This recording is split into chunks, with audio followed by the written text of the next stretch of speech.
ក្រមការចង្អុលបង្ហាញរបស់អាយដាមបណ្ឌិត ម៉ៅ ធនិន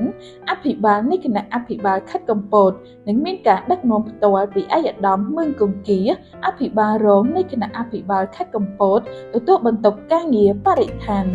មន្ទីរបរិស្ថានខេត្តកំពត ដែលជាសេនាធិការ បាននឹងកំពុងបន្តសហការជាមួយរដ្ឋបាលក្រុង ស្រុក ឃុំសង្កាត់ទូទាំងខេត្តកំពត ជាពិសេសបណ្ដាឃុំ សង្កាត់ជាប់ដងផ្លូវជាតិសំខាន់ៗក្នុងភូមិសាស្ត្រខេត្តកំពត ក្នុងការអនុវត្តសកម្មភាពអនាម័យបរិស្ថានយ៉ាងសស្រាក់សស្រាំស្ទើររៀងរាល់ថ្ងៃ ដោយមានការចូលរួមពីកងកម្លាំង លោកគ្រូ អ្នកគ្រូ សិស្សានុសិស្ស យុវជន មេភូមិ អនុភូមិ ប្រជាការពារ និងប្រជាពលរដ្ឋ ដើម្បីរក្សាភាពស្អាត ភាពបៃតង មានអនាម័យ មានសោភ័ណភាព សម្រាប់អបអរសាទរពិធីបុណ្យចូលឆ្នាំប្រពៃណីខ្មែរនាពេលខាងមុខ និងស្វាគមន៍ដល់ភ្ញៀវទេសចរជាតិនិងអន្តរជាតិដែលមកលេងកម្សាន្តក្នុងខេត្តកំពត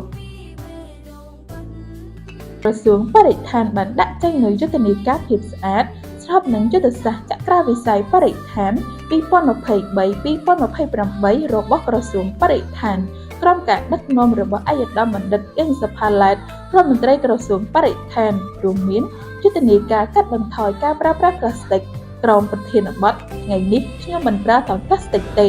យុទ្ធនាការកម្ពុជាស្អាតខ្មែរធ្វើបានយុទ្ធនាការសម្អាតផ្លូវជាតិគ្មានសម្រាមនិងសំណល់ប្លាស្ទិកនិងយុទ្ធនាការពន្លកបៃតង